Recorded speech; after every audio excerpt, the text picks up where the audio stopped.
बिस्मिल्लाहिर्रहमानिर्रहीम। अल्लाहुम्मा सल्लि अला सय्यिदिना व मौलाना मुहम्मदिन व आलि मुहम्मदिन व बारिक व सल्लिम व सल्लु अलैहि व सल्लिमु तस्लीमात। मुअज़्ज़िज़ सामीन, मैं हूँ कामरान सलीम रिजवी। दिसंबर की इंफॉर्मेशंस के साथ दिसंबर में जो तब्दीलियाँ, जो ख़ास आयाम, जो ख़ास वक्त, जो ख़ास घड़ी, कबूलियत की वो घड़ी जो हर माह आती है, इस दिसंबर में भी वो एक बड़ी अहमियत के साथ और बाबरकत वक़्त के साथ, और वो वक़्त बड़ी ही निस्बतों वाला वक़्त है। वो घड़ी बड़ी ही निस्बतों वाली है। इस घड़ी में बहुत सारी बरकतें हैं। अल्लाह करीम हम सब के लिए आसानियाँ अता फरमाए और हम अपने रब की बारगाह में हर लम्हा सरबस्जूद रहें। मुअज़्ज़िज़ सामीन, दिसंबर 2023 में 14 दिसंबर की जो रात होगी, 14 दिसंबर बरोज जुमेरात जो रात होगी, वो कबूलियत की घड़ी होगी।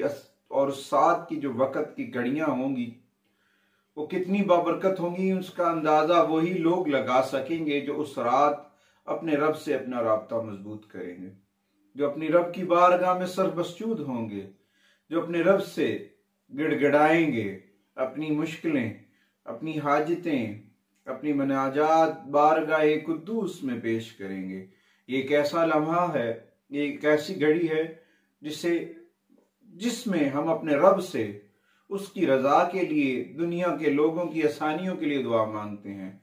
जब हम दूसरों के लिए आसानियों के लिए दुआ मांगते हैं तो अल्लाह करीम उनके बदले हमें भी आसानियां अता फरमाता है। ये वक्त आपके मंसूबों को बरकत देने का वक्त है, आपके मंसूबों की कामयाबी का वक्त है। ये आपके दुनियावी मसाइल हल करने का वक्त है, दूसरों की जानिब से मदद मिलने का वक्त है।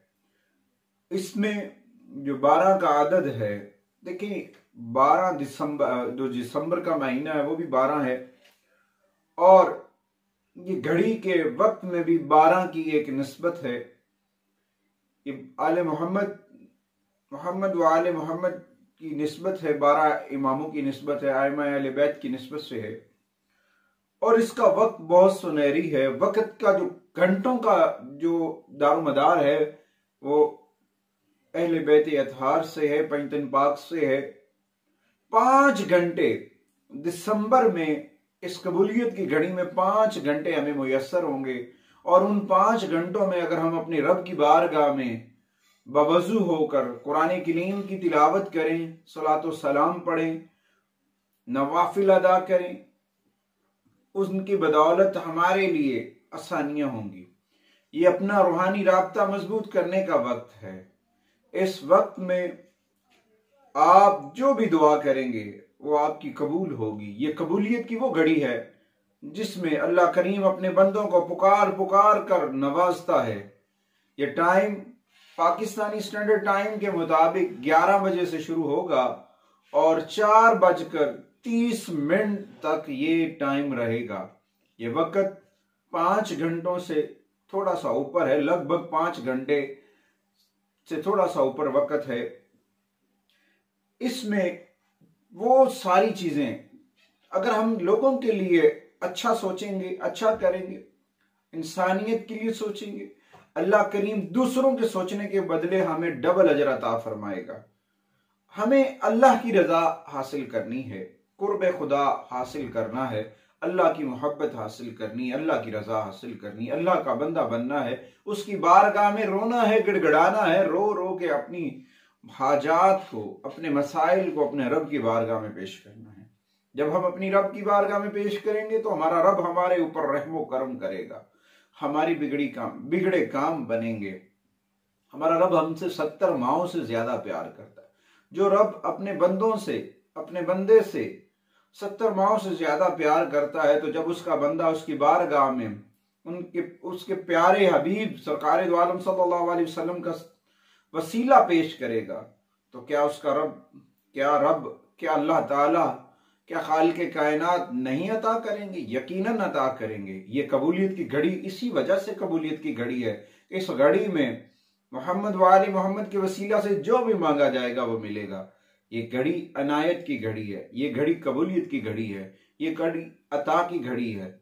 इस घड़ी में रूहानी लोग जो रूहानियात में काम करते हैं, रूहानी वर्क में काम करते हैं, रूहानी लोग हैं, रूहानी मुअल्लिज हैं और अपने रब की बारगाह में हर वक्त जिक्र अज़कार में रहते हैं, उनकी मकबूलियत का वक्त है। इसमें अपना राब्ता, अपनी सोच जो इस 5 घंटों के अंदर है, उस खालिसतन अल्लाह की रजा के लिए अल्लाह की बारगाह में अल्लाह और अल्लाह के हबीब का जिक्र किया जाए। इस घड़ी में, इन 5 घंटों में कुरान करीम की तिलावत करें, अपने दिमाग को, अपनी सोच को सिर्फ और सिर्फ अपने रब की बारगाह में, सोच में भी अल्लाह हो, तवज्जो में भी, महवर और मरकज भी अल्लाह की ज़ात अक़दस हो और सरकार दो आलम सल्लल्लाहु अलैहि वसल्लम। इसमें एक छोटा सा अमल है, अगर वो कर लिया जाए वो बहुत ही बरकत वाला है। 2 रकात शुक्राने के नवाफिल अदा करें और उसके बाद खलवत में बैठ जाएं। होगा तो रात का वक्त तो खलवत का ही होता है, तन्हाई का ही वक्त है, मगर अपने बच्चों से, अपनी फैमिली से सेपरेट बैठें, तन्हाई हो, खलल न पड़े, वहां बैठकर सूरह यासीन की तिलावत करें। कम अज कम 5 मरतबा सूरह यासीन को पढ़ें और 110 मरतबा अगर पढ़ ली जाए सूरह यासीन, या फिर 110 मरतबा दुरूद ताज पढ़ लिया जाए, या 72 मरतबा दुरूद ताज पढ़ लिया जाए, या 12 मरतबा दुरूद ताज पढ़ लिया जाए, और कम अज कम 110 मरतबा दुरूद इब्राहिमी पढ़ना जरूरी है। अगर वो पढ़ लिया जाए तो बहुत सारे समरात मिलेंगे। उसके बाद आपने सूरह कौसर को 12 मरतबा पढ़ना है और सूरह मुज़म्मिल को 1 मरतबा, सूरह अल असर को 7 मरतबा और अव्वल आखिर दुरूद शरीफ पढ़ना है। सरकार दो आलम सल्लल्लाहु अलैहि वसल्लम की ज़ात अक़दस के ऊपर दुरूद और सलाम पढ़ें। हर वक्त पढ़ते रहना चाहिए, हर वक्त राब्ते के अपना राब्ता जो है बारगाह मुस्तफ़ा में हदिया करते रहना चाहिए, हाजिरी लगती रहनी चाहिए। और ये तमाम अवामिल को सरअंजाम देने के बाद 2 रकात नवाफिल आपने अदा करने हैं कज़ाए हाजात के। 2 रकात आपने अपनी कज़ाए हाजात अल्लाह की बारगाह में पढ़नी है, पढ़ के दुआ करनी है और अपनी दुआओं में अपनी आंखों से आंसू बहाएं, अपने रब की बारगाह में गिड़गिड़ाएं। अल्लाह को अपने बंदों का गिड़गिड़ाना बड़ा पसंद है।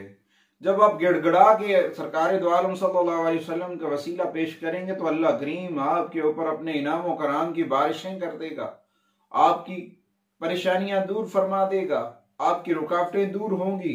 खास तौर पर मेरी उन बहनों के लिए, उन बच्चियों के लिए, उन बेटियों के लिए, उन माओं के लिए जो अपनी बेटियों के रिश्तों की वजह से परेशान है, वो इस रात में इस अमल को कर लें तो इंशाअल्लाह ताला अल्लाह के हुक्म से, मोहम्मद व आले मोहम्मद के वसीला जलीला से तमाम तर रुकावटें दूर हो जाएंगी। अल्लाह करीम ढेर सारे इनामों किराम से नवाजेगा और वैसे भी हमें अपने मामूल में कुरान करीम की तिलावत को लेकर आना होगा। जैसे ही हम अपना राब्ता अपने रब से मजबूत करेंगे, मोहम्मद व आले मोहम्मद से मजबूत करेंगे, अल्लाह करीम हमारे ऊपर इनाम कराम करेगा। आमीन। अगर आपको हमारी वीडियो अच्छी लगे तो आपने हमारे चैनल को सब्सक्राइब जरूर करना है ताकि हर आने वाली जो वीडियो है वो आप तक बर वक्त पहुंचती रहे।